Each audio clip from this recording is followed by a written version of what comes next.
Uma vitória gigante, uma resposta importante em uma clássica e típica noite fria de Copa. O Internacional fez o que tinha que fazer. Venceu o Bahia pelo placar de 2-1 no Beira-Rio, apresentando recuperação coletiva e individual de jogadores importantes como Rafael Borré, o craque desta noite no estádio Beira-Rio. Brigou, criou e marcou. Foram poucas as bolas que chegaram nele, mas quando chegou, ele fez o papel de 9. E de cabeça, como um bom centroavante, coloca o Inter não só nas oitavas de final da Libertadores. O Inter conseguiu mais, é o líder, campeão do grupo da morte na primeira fase, empolgando todo mundo e mantendo vivo o sonho do Tri. A gente fala sobre a grande vitória colorada nesta noite fria de Copa, agora aqui no A Dupla.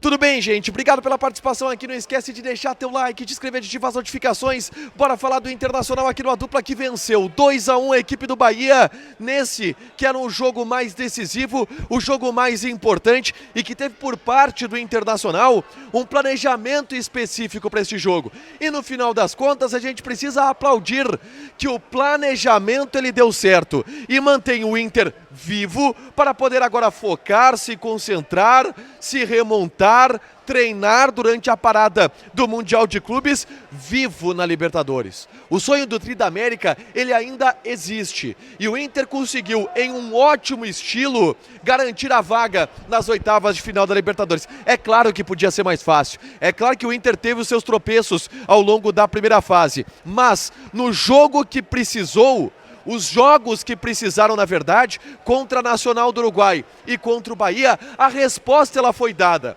E contra o Bahia, que é um grande time, a gente sempre fala isso, o Inter teve uma atuação impecável no Beira-Rio, em todos os aspectos. No aspecto técnico, com recuperações individuais, um aspecto tático, tendo uma segurança defensiva, que fez com que, enfim, o Inter não vazasse no começo das partidas, e também no anímico. Porque o Inter, primeiro, quis mais do que o Bahia em todo o jogo, teve a atmosfera do torcedor e levou isso para dentro de campo. Quando leva um gol, não sente e consegue uma virada importantíssima e através disso constrói o título, simbólico, primeiro lugar no grupo da Libertadores da América. O Roger não inventou na escalação, ele mantém Gustavo Prado de um lado e o Wesley de outro, o Bruno Henrique foi o segundo volante e o Inter, ao contrário do que muitos projetavam, foi para cima do Bahia desde o começo do jogo. Era o Inter quem tomava a ação, porque a ideia é, cara, a gente não pode levar gol nos minutos iniciais. Qual é a melhor maneira de não levar gol nos minutos iniciais? É tendo a bola, é propondo o jogo. E o Bahia não ameaçou a goleira de Antony nos primeiros minutos de partida, porque o controle ele era todo do Internacional. O Inter teve 2 finalizações de fora da área com Gustavo Prado e uma grande chance com Rafael Borré, que antes já havia sofrido um pênalti sonegado pela arbitragem e depois recebe uma bola dentro da área, limpa o marcador e chuta quase marcando um golaço. O Borré era ofensivamente a melhor peça do Internacional. Um jogador que brigou muito, correu demais, voltando de lesão, mas mostrando que estava absolutamente apto do ponto de vista físico e que participou de um planejamento para este jogo que se mostrou impecável, porque o Borré ajudou demais, ele correu, ele brigou, ele criou chances como essa. O Borré foi muito bem no primeiro tempo e era a melhor arma ofensiva que o Internacional tinha. Mas o Bahia também criou.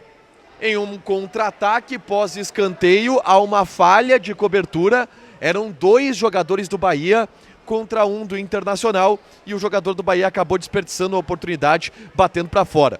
Teve ainda uma outra chance do Alan Patrick, em que o Bernabé faz o cruzamento, o goleiro afasta, ela cai no pé do Alan Patrick, ele tenta bater de primeira, a bola acabou espirrando para fora e o Inter perdeu uma grande chance. Mas o Inter foi melhor do que o Bahia na primeira etapa e com algumas sobras. O Inter criou mais, o Inter teve mais a posse de bola, o Inter controlou o jogo e mostrou que jogando dentro de casa e a atmosfera dessa noite fria, ela era positiva porque o torcedor jogou junto do time. O plano do Inter era sufocar o Bahia, para não ser sufocado, porque se tu dá espaço pro Bahia, que é uma boa equipe, em algum momento o Bahia cutuca. E aí no segundo tempo foi o que aconteceu. O Roger mexeu no intervalo, tirou Gustavo Prado e colocou Vitinho. O Vitinho trouxe um gás novo para a ponta, mas o Inter, no primeiro lance, tem o Borré de novo, criando uma boa oportunidade, onde ele chuta e o Marcos Felipe pega uma bola no susto. Poderia ser o primeiro gol do Internacional, mas o Bahia começa aos pouco período de 15 minutos a ter um pouco o controle do jogo. Ganhou laterais na sequência, segurou a bola no campo de ataque e aí chegou ao gol. Uma jogada pelo lado esquerdo de ataque, em que o Antony fez uma grande defesa e a bola acabou sobrando no pé do Gianluca, que chutou pro gol e acabou abrindo o placar ali, colocando um temor, um pânico no Beira-Rio muito grande. Só que aí a gente tem que aplaudir o anímico e a resposta que o Inter tinha que dar, porque quando levou o gol, não deu nem tempo do Bahia comemorar. Já na jogada seguinte, o Inter marca o gol de empate com algumas individualidades que a gente precisa destacar. Uma bola longa que o Borré briga, ela sobra para o Alan Patrick, o Alan Patrick ganha e aí tem toda a calma. O Alan Patrick, ele não está no seu primor técnico, tá? Ele não está na sua melhor fase técnica, deslumbrando a todos. Mas ele foi decisivo. Ele tem a calma de segurar a bola, encontrar o espaço, ver que não era para finalizar, ele acha o Bruno Henrique. E o Bruno Henrique também não tinha condições de finalizar.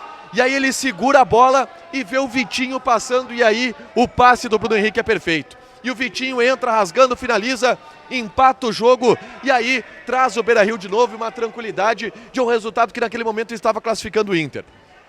Só que o Inter podia mais e todo mundo viu desde o começo do jogo que o resultado justo era a vitória do Inter. Porque o Inter foi o dono do jogo, foi o Inter quem pegou a partida para si desde o primeiro minuto no Beira-Rio. E foi recompensado por isso. Uma jogada pelo lado esquerdo, vem um cruzamento para o craque do jogo. Para mim, craque do jogo indiscutivelmente. O Borré, que há tanto tempo não jogava por conta de uma lesão, fez o que a gente tanto pede para centroavantes do preço do Borré, do preço do Valência, e que o Borré fez. O Borré decidiu. A bola veio lá em cima, ele botou para dentro e que se exploda. Subiu, ganhou no alto do jogador do Bahia e de cabeça marcou um golaço que dá o 2-1 e que colocou pro Inter naquele momento a condição de ser o líder do grupo, algo que não era pensado até então. E o Borré, com este gol, deu a vitória pelo placar de 2-1, somado com a vitória do Nacional do Uruguai sobre o Nacional de Medellín. O Inter termina a primeira fase tensa, a primeira fase dura, a primeira fase complexa da Libertadores no primeiro lugar, campeão do grupo da morte. Para trazer ânimo para a torcida, para trazer confiança não para agora, mas para depois. O Inter agora pode respirar tranquilo. Você, torcedor colorado, pode respirar tranquilo. O 2025 do Inter vai longe, pelo menos para depois de julho, quando a pausa do Mundial de Clubes pode devolver um novo Internacional em opções táticas, em opções técnicas, até em reforços, para competir em uma segunda fase de Libertadores, onde é um novo campeonato. E o Inter está neste novo campeonato. E se o Inter está neste novo campeonato, o Inter é candidato. Precisava passar desta fase. E o Inter passou. E passou bem, vencendo bem um grande adversário que foi o Bahia. Deixa o teu like, te inscreve, ativa as notificações e a gente volta com toda a repercussão desta baita vitória colorada sobre a equipe do Bahia. Beijo!